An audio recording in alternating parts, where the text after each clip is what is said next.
I'm here to tell you all about the new Volvo EX30. It's got some surprises. I won't waste your time, and the photography is pretty good, if I say so myself. It's small, yellow, fully electric, and cute as a plush toy. No, not Pikachu, the Volvo EX30. The most compact vehicle the Swedes have produced since the C30. Its footprint is similar to the late great Chevy Bolt EV, around 3 inches wider and longer, but height is down 8 inches. This is Volvo's least expensive electric vehicle, though it's not exactly cheap. As tested, the MSRP on this dual-motor EX30 is $48,395. That same amount of money will buy you a base model XC60, which is larger, though it does run on gas, and you can't get it in yellow. This one was bolted together in Chengdu, not very Swedish sounding because it's in Sichuan province. Production has begun in Belgium. Those cars should arrive in the US by late summer of 2025, if that's an issue. The 30's size and form factor brings up the eternal argument, SUV or hatchback. My take? Yes.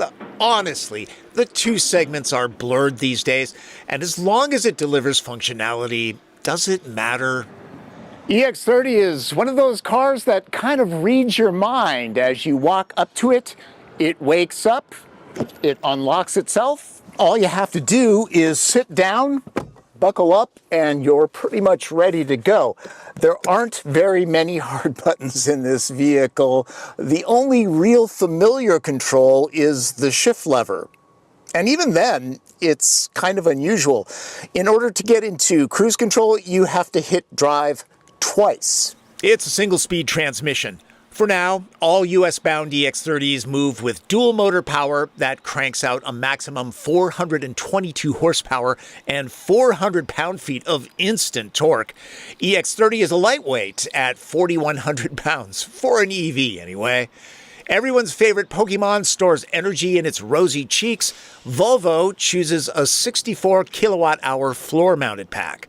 The driving experience can be tailored. Just know you'll be using the screen a lot. The one-pedal driving setting, steering weight that I highly prefer at firm, and the performance all-wheel drive mode. That's truth in advertising. Many of these controls are too deep in the menu for my liking. Here's the front storage. Pretty sure the supplied charge cord can be tucked in here. In performance mode, this car is wicked fast. Volvo claims a 3.4 second 0 to 60 time. I think it's actually being conservative. You really can't use that mode in a neighborhood like this because regular mode is just fine.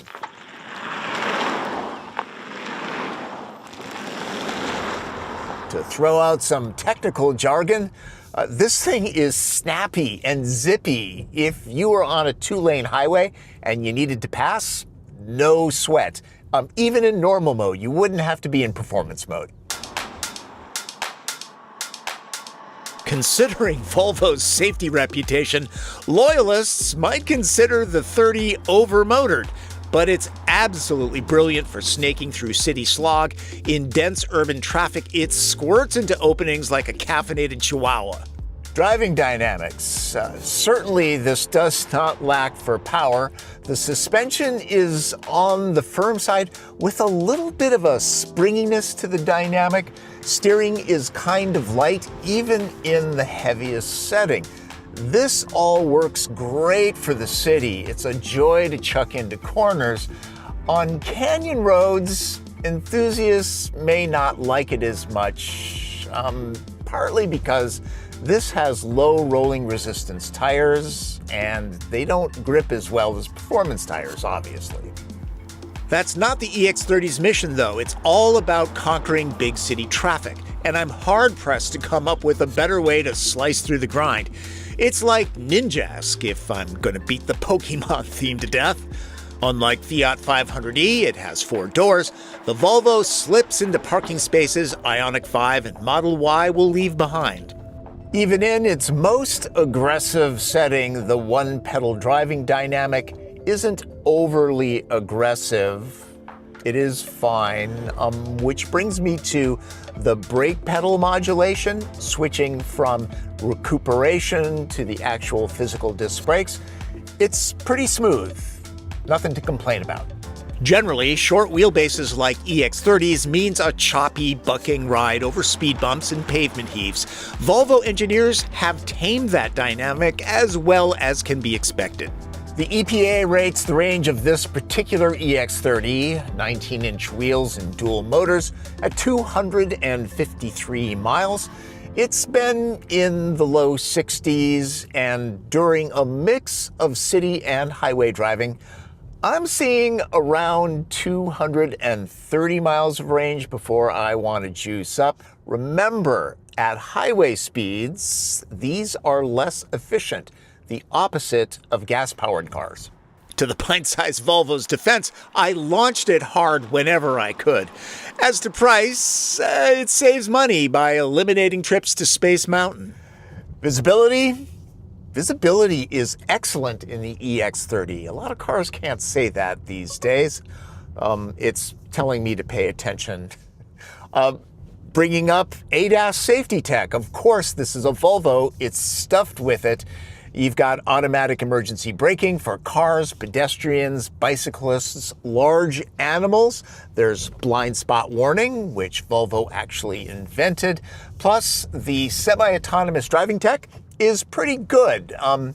It's not Super Cruise good, but it's decent. And traffic jam assist takes on the heavy lifting when enduring rush hour commutes for those who can't work at home any longer. EX30 shares its Sustainable Experience Architecture, or C platform, with Smart #1 and Zeekr X, forbidden fruit in America. It was co-engineered with Volvo's parent Geely. I'm less concerned about the 253-mile range. It's overkill for a city car. Using 240-volt level 2, it takes on 30 miles every hour. You know, a full pack overnight. The max commercial DC charge rate depends on which EX30 you buy. The dual motor here juices up at 153 kilowatts. The single motor, 134. This is hardly the fastest in the industry. However, in the real world, it may not matter. For starters, for the best electric vehicle experience, you really need to be able to charge at home using level 2. It's much more convenient since you're charging while you sleep, and it's much less expensive. Also, this is a small car. I'm not sure how many people are going to road trip it. And while I've been traveling, many of the terminals top out at 150 kilowatts. Owners driving less than 50 miles a day might get by using a regular 120-volt outlet and then topping off with commercial chargers when needed. Volvo has access to Tesla's supercharger network as long as you have an adapter. I have a separate video on that experience. Swedes are known for clean, uncluttered design. Remember I said few hard buttons? The dash has none. Lock and window controls are centrally mounted, toggle between the front and rear. At least it's harder to hit the backs by mistake. I do that all the time. The screen does heavy lifting. Adjusting the mirrors means going into the menu, then using the steering wheel controls to move things around. Trunk? Well, there you go. Glove box? Not even a latch, though the center location works well. Lights are, you guessed it, on the screen. Even the seat adjustment hardware is simplified, and yeah, the display will not be denied. It's part of everything. No separate cluster for driving info, physical, or heads up. Some tiny fonts are hard to make out, he says, looking for these. I could get behind this if the car were 10 grand less, but it's nearly $50,000. Would I like more hard buttons? You bet I would. Fortunately, this has Google Assistant with some of the best natural voice commands in the business. Hey, turn on the heated steering wheel.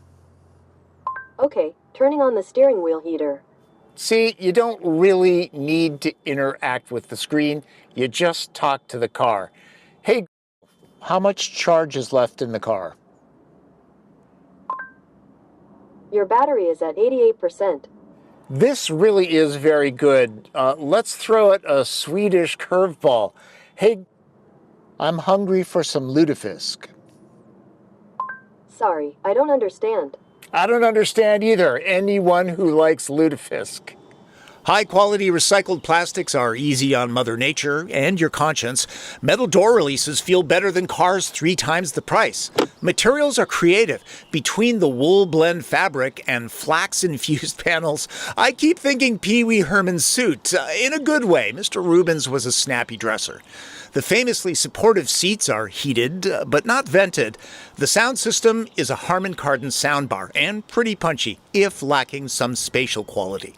With no door-mounted drivers, storage space is opened up. A 13-inch computer fits easily. The largest MacBook Pro is fine. Keep in mind, this is a small car. Other clever hacks. This can be tucked away, used as storage for snacks like, Swedish fish or cup holders. Excellent industrial design. Space for backpacks or purses between the seats is better than most larger vehicles. EX30 is a small car, so when it comes to the back seat, let's set some expectations, okay? I'm 5'9", and headroom is actually okay. My Levi's inseam is 32. Knee, leg, and foot room, a bit tight. The cushions are low, and on the short side, thigh support is just okay. Door openings are on the small side, getting my size 11s through, kind of tight. I don't think you can quite get an iPad in here, maybe an iPad mini. Pockets on both seat backs, great because small cars need all the storage cubbies they can get. Plus, this little pouch for cell phones. Lots of storage here. I like this clever pull-out bin. Window controls are here, there are charge ports, and a place to stash your phone. Also, this little storage cubby. Not sure what you'd put here, but, it's there. This floor is completely flat. That helps some with footroom. There are belts for 3 back here, but if it's adults, it should be 2 maximum, 3 small kids. Also, this armrest does not fold down. There are no cup holders back here. Volvo's sheet metal has crispness and panache that Smart #1 and Zeekr X don't get. According to designers I admire, that's difficult to achieve on smaller cars. Volvo's vertical taillights remain, same for Thor's Hammer headlights with a digital treatment here. Swage lines are subtle. I guess Gothenburg got the memo that corduroy is trendy again. It's all meant to attract younger buyers, though not sure they can afford EX30. Many will subscribe to it. I think we used to call that leasing. At least there's no upcharge for any paint. This is moss yellow. Apparently in Sweden, the stuff's not green. Did I mention this is a small car? Yeah, I think I did. Hey, cars often have Easter eggs. This one's kind of cool. A handy size guide so you can measure stuff before you try to stuff it in. Surprised there's no TP there. Touches in here compensate for the mini size. No spare tire. Those are becoming rare across the board. The security panel stows here. No need to leave that in the garage. Volvo provides a dual voltage travel charge cord so you can mooch off friends when you're traveling. I ran into a woman that just bought one of these, and she said she's treating hers as a 2-seater with a really big trunk. Really big is relative. At most, this will take on 32 cubic feet of kit. But let's say you're carrying 4 people on a regular basis. To carve out usefulness, drop the load floor to the bottom. Any guesses to the TP trunk test score? I was pessimistic, thinking 4, but what do you know? 14 cubic feet takes on 5. And for those doubting Thomases out there, yes, the hatch does close. It's part of the test. The size and price of EX30 will keep it from becoming a high-volume mainstream vehicle. Cars like Hyundai Kona and Kia Niro EV are more affordable, but I can see why city dwellers might pay Volvo's premium. For city driving, it's hard to beat the EX30. It's the perfect urban attack vehicle. The small size means that you're going to get parking spots that other people need to leave behind. It's fun to whip around in corners. lots of power, visibility is good. Boy, would I like more hard buttons in this vehicle. Also, the price is a little bit dear. This is 48 grand. Would like a little bit more range too, if I'm being honest. This small Volvo is big fun. Anyone that says, I choose you to the EX30 is in for a good time. There's a learning curve to this vehicle. After a week, it felt like it was starting to know me and me it. But like many modern cars, occasionally it wouldn't wake up walking up to it. Holding the key here takes care of things. There's also a card used as a backup. One last button gripe. How about a few on the fob, Volvo? Doors can't be unlocked from a distance, like when my wife needs to grab the bag that she forgot, and I have the key. Ladies, gentlemen, Martin Campbell. He drives while I shoot running footage. He also has a great Instagram channel that he's taking pictures for right now.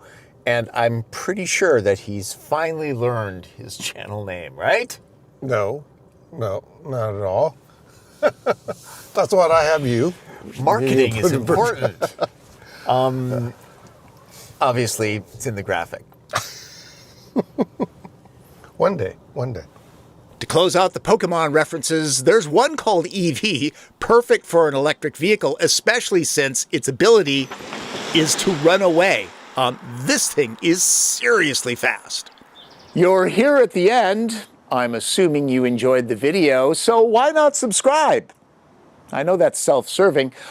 Also self-serving, this video series is a labor of love, not a financial windfall. If you want to contribute, I am not going to stop you.